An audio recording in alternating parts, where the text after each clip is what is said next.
sinabi sa inyo na mag-ready ako ng dinner para kay Honey since nag-start siya ng no rice dinner. Yung mga lutuin ko is super dali lang. And hindi kasi siya mahilig kumain ng rice sa gabi. Mostly mga meat, fresh na veggies, o kaya mga fried na fish, or mga salad. Yun yung ginagawa ko sa kanya madalas. So ngayon, magluluto tayo ulit. Quick and easy veggie dinner.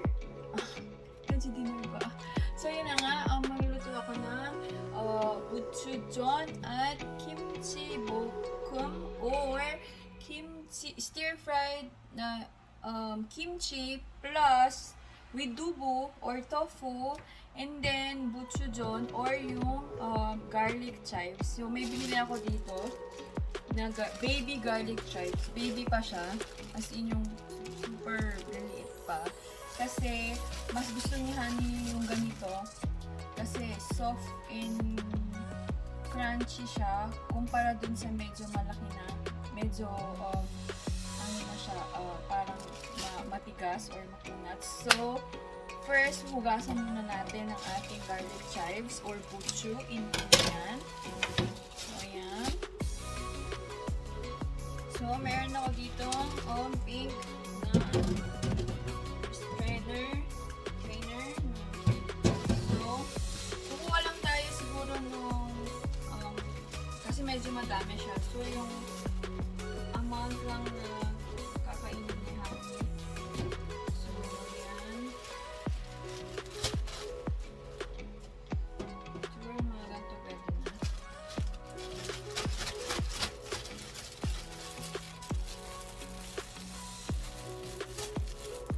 After that, syempre hugasan na natin siya because cleanliness is next to healthiness. So, ayan. Hugasan muna natin siya.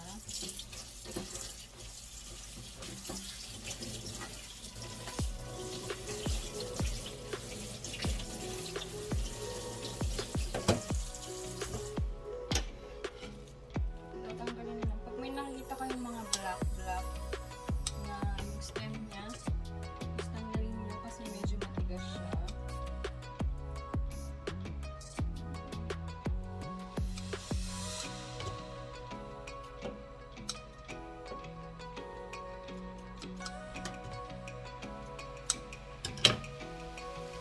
Yan, so after natin hugasan ang ating garlic chives or gochu in Korean, ito na siya.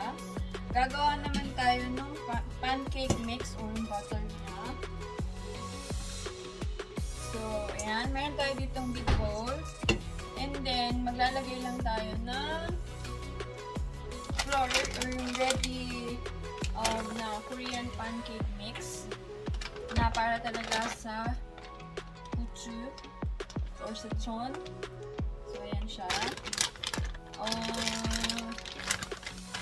Since dito, may mga ready mix na Korean pancake mix, ito na yung nilalagay, tapos nag-a-add na lang ng extra salt, tapos pepper, tapos okay na, ready to, mimix mo lang siya and then ready to cook na siya. Kung wala kayong, mostly ito sa Pinas, siguro mabibili nyo siya sa mga online shop or sa mga Korean store. Kung wala na malapit sa inyo, pwede naman kayong gumamit ng regular flour lang, tapos lagyan nyo na lang ng salt, pepper, kung ano man pampalasa yung gusto nyo nilagay. So ayan,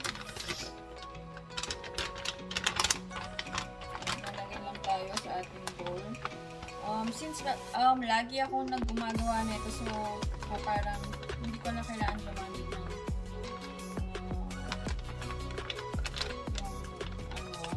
kasi kumaga parang chance.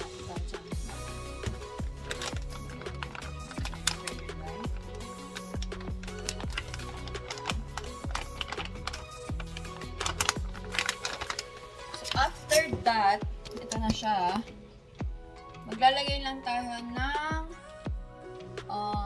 salt May lasa naman na siya, complete ingredient naman siya, pero mas gusto ko lang lalagyan ng extra salt para medyo mas malasa siya. So, after that, lalagay lang tayo ng pepper.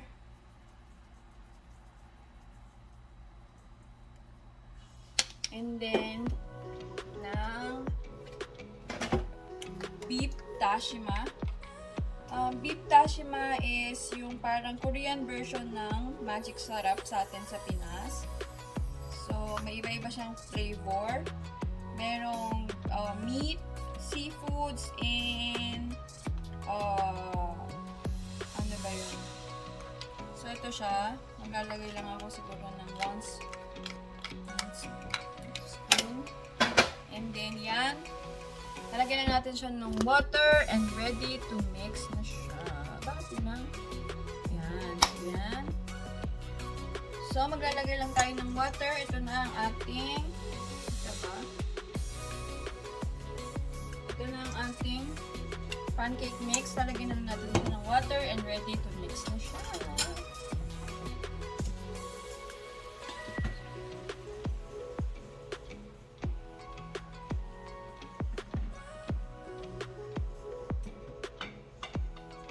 So, ayan. Cold water yung nilagay ko kasi natutunan ko sa Omni ko na pag cold water yung ginamit mo is nagbibigay siya ng extra crunchiness, crispiness dun sa ating pancake mix. So, ayan. Parang kulang ng water.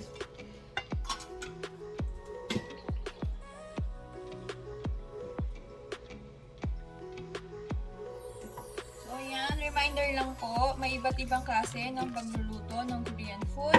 Depende sa way or sa ingredient na ginagamit or sa way ng kanilang pagluluto. Pero all in all, parehas lang din. Parehas lang din ang mga ingredients. So, ayan.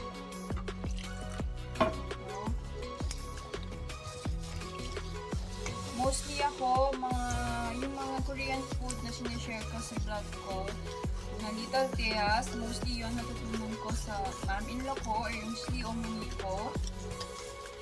Nung magkasama pa kami, nakatira sa bahay siguro mga 10 years ago. 1 year kaming magkasama sa bahay bago kami bumukod or lumipat.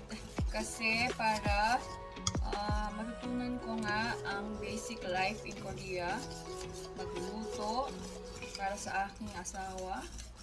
So, ayan. Mostly yung iba, pinagsama-sama nila yung lahat ng ingredients bago nila i-mix. Pero ako, mas gusto ko kasi na naka-separate yung pancake mix bago ko ilagay yung garlic chives or yung butchu kasi para ma-mix well yung mga ingredients na nilalagay ko. Kasi minsan medyo buo-buo siya. So gusto ko naka-separate. So ayan, ito na yung ating pancake mix and next step is ilalagay na natin ang ating garlic chives, baby garlic chives or yung butchu in Korean. So, ayan. Ilalagay lang natin siya. And then, mag-a-add lang ako ng green chili or Pyongyang gochu in Korean para magbigay ng konting spiciness since mahilig talaga si Honey sa medyo maanghang na food. Kung mapapansin nyo, medyo may ice yung texture niya kasi frozen chili na siya na nag-advance cutting na ako para naka-stock lang siya sa aming ref para in case na gamitin ko ay meron na ready. At syempre nagbibigay siya ng long lifespan dun sa ating vegetables. So yan, mimix lang natin siya and then mamaya ready to fry na siya. So ayan, Ganun lang kasimple. Chinggudul, mga friends, chinggudul. Chinggul means friends and means friend at chinggudul naman means friends. Parang hi guys. Parang in Korean anyong chinggudul. So ayan. So ganun lang siya kadali. So tadaan! Ito na po ang ating quick and easy butsujeon or garlic chives pancakes. So mamaya, since maaga pa naman, mamaya ko pa siya lulutuin. Ready ko lang siya na mas maaga. So ayan, mamaya set aside muna natin to para mamaya pagdating ni Honey, i-fry na lang natin siya. So ayan. Next, so after natin i-ready ang ating butsujeon or garlic chive pancakes, next naman tayo sa ating Korean kimchi bokum or kimchi, stir-fried kimchi. So, let's go guys. Lamanyo ko. So, I'm back again. So, kanina gumawa ako nag-ready ako ng butsujeon or garlic chives pancake. Ngayon naman, i-ready ko yung ingredients para sa kimchi bokum or kimchi, stir-fried kimchi. So, ito siya. So, then, ito ang ating kimchi. Ito yung isa sa mga kimchi na ginawa namin noong winter. Dito, winter season sa Korea, yung sa Kimjangnal or yung kimchi day. Yun yung ginagawa, yung maramihang paggawa ng kimchi para i-stock buong summer. So, ito siya. Gagawin ko lang guys is i-slice lang siya to bite size, and then kailangan lang natin sa pagluto ng kimchi, stir-fried kimchi or yung kimchi bokum, super easy lang ng mga ingredients na kailangan natin. Aside from kimchi, maglalagay lang ako ng yangpa or onion, onion in English. So, ayan. And then, syempre, hindi mawawala ang green chili or yung gochu. Since may sis, medyo maanghang na pagkain. And then, salt and pepper to taste lang. So, let's go. I-cut ko na ang ating kimchi.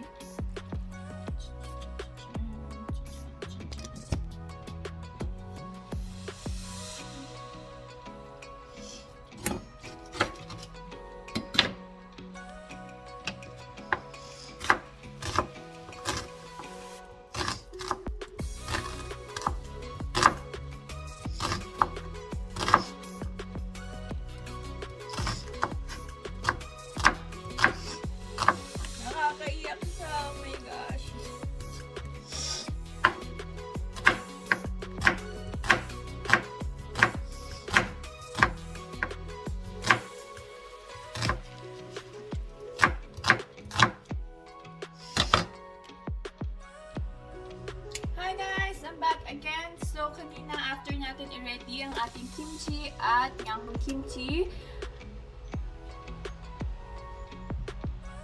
what happened? So, yun na nga. Kalimutan ko na yung sasabihin ko. So, yun na nga, kanina after natin i-ready ang ating kimchi at yung onion, time to cook na siya. So, kailangan lang natin ng cooking oil. Maglalagay lang tayo sa frying pan. So, yan. And, syempre, bubuksan natin ang ating galan. Yan. So, papainitin na natin siya ng very, very light. And then, after nun, gigisayin na natin ang ating kimchi o ang ating slice na kimchi. Ayan siya. And then, yung ating onion or yangpa na Korean. Plus, syempre, mag-add lang ako ng onion leaves at green chili. So, Guys, ito yung mga ingredients na kailangan natin sa ating kimchi, bokum or stir-fried kimchi.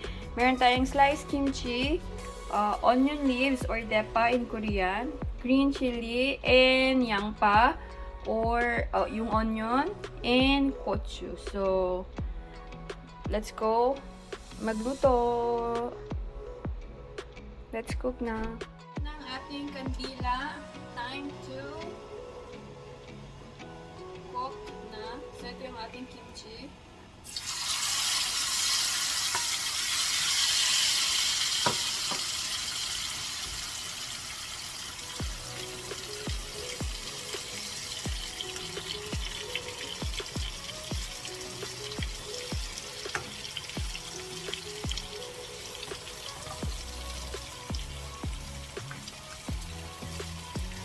Isasaute lang natin siya o iisayin natin hanggang sa maluto. Tapos, ilalagay na natin yung mga natirang ingredients. So, ayan.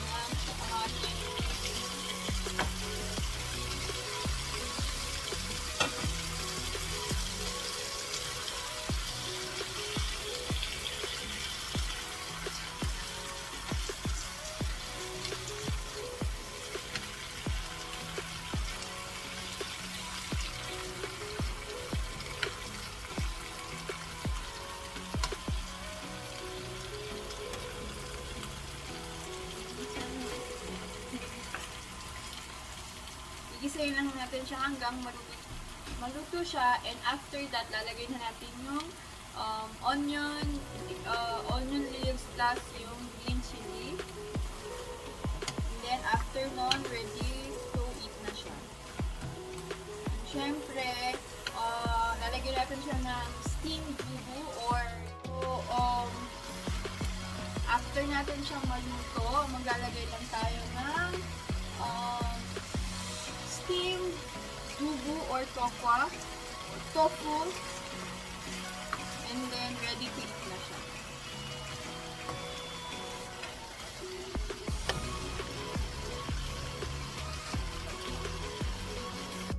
Hi guys! So after natin siyang mag-isang mabuti, ito na ang kanyang itsura. So after that, ilalagay naman natin ang ating onion or yangpa in Korean, ang ating onion leaves or tepa sa Korean,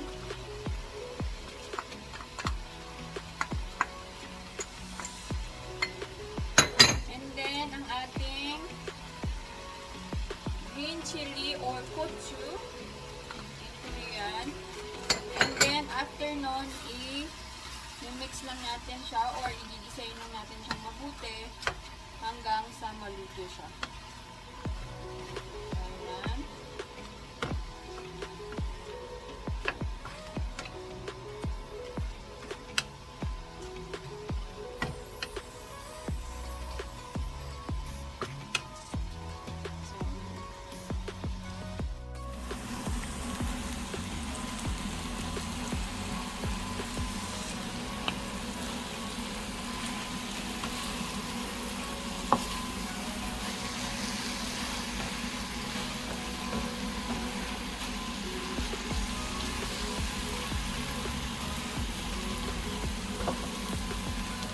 That's it for today's video. Thank you guys for watching, and syempre, thank you for all the love and support sa aking YouTube channel na LittleTeya's.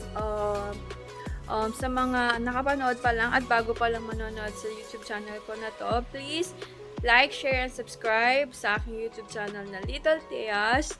And syempre, don't forget to click the bell icon for more video updates. So, thank you so much guys. See you on my next video, and